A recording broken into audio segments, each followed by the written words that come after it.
Hi, Rick here again. Thanks for tuning in and looking at my 3-minute practice blog on how to public speak. Not the 4 minutes as I did last time, so that gag's wearing out, so I better stop doing that one.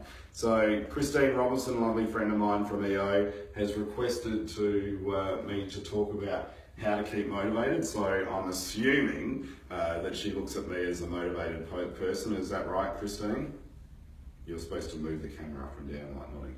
Yeah, thank you. Okay, so how do I do it? Well, I guess I've got a mantra.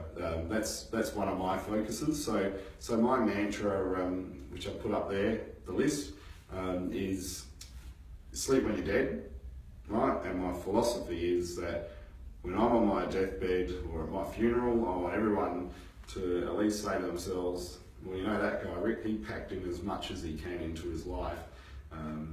And that's what inspires me to keep doing, just to try and maximise it. And an interesting fact is, see, it should be in the not to do video that we had, have another mobile phone on, Jesse.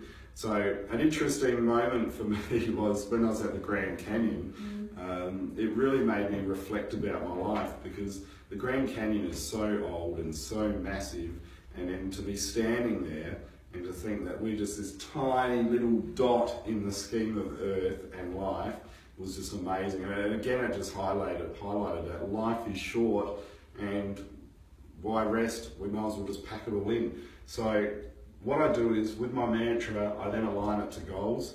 So I have goals and outcomes for what I want to achieve in life. Some of those are personal, some of them are business, some of them are family.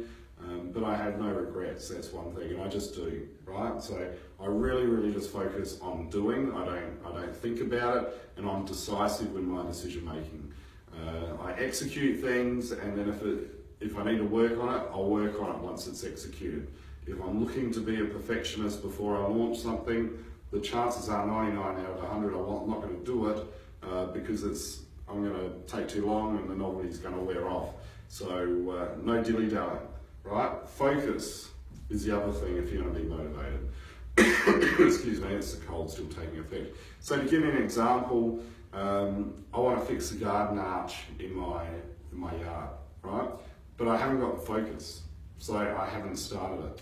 However, I wanted to do a business podcast, and I've done my first one today, and it's taken me like 5 days to organise. The only difference is the focus and the discipline and the passion to execute, right? So if you want to keep your motivation, you've got to be focused, right? And you've got to keep the motivation. And then it segues into the next point there. Do not procrastinate, right? We do not want to procrastinate whatsoever. We just need to get cracking, right? It's always the hardest part of going for a run is putting on the shoes. And it's a great saying, but it's also true.